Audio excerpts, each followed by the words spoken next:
So today, we're diving into the work of Jonathan Pageau. He's an orthodox icon carver, and his ideas are really catching on with millions of people. He basically argues that our modern world is having a massive crisis of meaning, that we're all suffering from a kind of symbolic blindness. But, he doesn't just point out the problem. He actually offers a way to see the world completely differently, a way to, re-enchant it. Now that is a seriously bold thing to say to anyone, right? Let alone to Jordan Peterson. And Pageau said this way back in 2016, long before Peterson became the global figure he is today. So what kind of worldview gives someone that level of confidence? That's exactly what we're going to unpack here. Okay, so to really get Pageau, you have to first understand the problem he's seeing, and he sees it pretty much everywhere. He looks at our culture, and what he diagnoses is this deep, deep crisis of meaning, a kind of chaos that he thinks is just becoming impossible to ignore anymore. In the heart of his diagnosis is really this idea. For Pageau, the whole modern, scientific, materialist way of looking at the world, the Enlightenment project, it's run its course.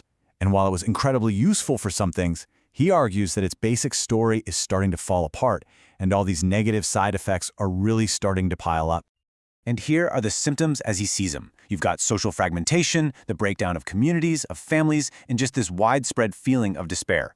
But maybe the weirdest part is what he talks about next. Pageau argues that our religious instinct is roaring back, but it's not going into churches. Instead, it's latching onto political ideologies with this scary, almost dogmatic intensity. So, if that purely materialist view of the world is failing us, what's the alternative? Well, this brings us to the absolute core of Pageau's entire thought, what he calls the symbolic world. And it's not about escaping reality. It's about seeing it way more clearly. Okay, so this is a huge flip in how we normally see things. The modern idea is that the world is just a bunch of meaningless stuff, and we're the ones who project meaning onto it. Pageau says, no, you've got it backwards. He argues that meaning is already there, woven into the very fabric of reality as patterns. Our job isn't to create meaning, it's to see it and to participate in it.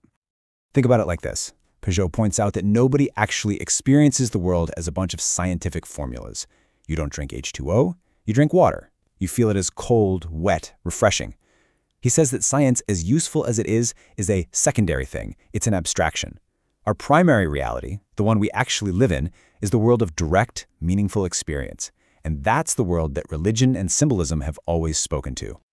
All right, so Pageau takes this idea of patterns and pushes it even further. He argues it's the very foundation of how we perceive anything at all. And for him, this isn't just some poetic idea. It's a fact of how our minds work. So he explains that we see the world from the top down. You don't see a bunch of random parts, gray skin, a horn, 4 legs, and then assemble a rhinoceros in your head. No, you perceive the whole pattern, rhinoceros, instantly. That identity just shows up in your consciousness, fully formed. It's only after you recognize the whole thing that science can come in and start analyzing the parts. This givenness of identity, he says, is a fundamental part of how reality actually works. And this is where it gets really crucial. Drawing on some really ancient thinking, Pageau says a thing's purpose is completely inseparable from what it is. Think of a cup. Its purpose, to hold liquid, is its identity. These ideas, its identity, its purpose, even its name, they all collapse into one single concept. And the ancients actually had a word for this, the logos of a thing. It's the pattern that holds it together and gives it its meaning. And then he takes this whole idea and just scales it way, way up. He suggests that our most fundamental stories aren't just stories. They're actually descriptions of reality's deepest patterns. So the pattern of death and rebirth, for instance, isn't just some old myth. It's the rhythm of your daily life. You sleep and you wake. It's the rhythm of your attention. You forget something and then you remember it. It's the cycle of everything, breakdown and return. And this brings us right to the theological anchor of his entire worldview. For Pageau, the resurrection of Christ isn't just some random miracle that happened. He sees it as the ultimate expression of this fundamental pattern, the one event that pulls together all the other little cycles of death and rebirth into one single world-defining moment that, in his words, explains everything. So what happens to a culture when it loses sight of these huge ultimate patterns? Well, Pageau argues you can see the results everywhere, but he often points to the world of modern art as like the perfect case study of this collapse. Pageau and his collaborators, guys like the architectural designer Andrew Gould, they look at art history not as some steady progress, but as an accelerating crash. I mean, artistic periods used to last for centuries. Then they started lasting for just a few decades. And then modernism splinters into this ever faster cycle of isms, each one just reacting against the last, until you finally end up with gestures of pure irony, like, a banana taped to a gallery wall. And this really gets to the core of his critique. He puts art for art's sake, art that's just made for a gallery and doesn't have a purpose beyond commenting on other art, up against what he calls applied art. Applied art has a job to do, whether it's an icon for worship or a beautiful public building. One spirals down into irony, the other actually helps build a shared world. Which leads him to another one of his really bold claims. He argues that art created for the highest possible purpose, for worship, is what acts as a foundation. It gives everything a central anchor of meaning, and that allows all the other kinds of art, from architecture to storytelling, to find their own proper purpose and place again.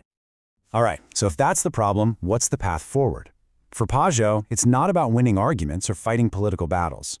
For him, the way to re-enchant the world is actually way more practical. It's about building and creating beautiful things that actually serve a purpose. See, art with a purpose does real work in the world. It creates a shared atmosphere that actually brings people together.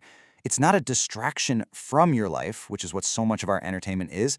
No, it's the very stuff that builds your life and your community. And this is crucial. It calls on you to be better. And this quote from Pageau's collaborator, Andrew Gould, just nails it. When you're in a beautifully designed, formal space, it actually changes you. You stand up a little straighter. You speak more thoughtfully. The beauty of the room doesn't just entertain you, it calls you up to a higher standard of dignity and behavior. It has a real, tangible effect on you. And that leaves us with this really powerful question at the heart of Pageau's work. What if we've been thinking about beauty all wrong? What if it's not just some subjective, trivial preference, but it's actually an objective call from reality itself, an invitation to participate in a higher, more ordered, and more honorable way of living, right here and now? It's a challenge, really, to see the world not just as a set of facts, but as a symphony of meaning that we are all invited to join.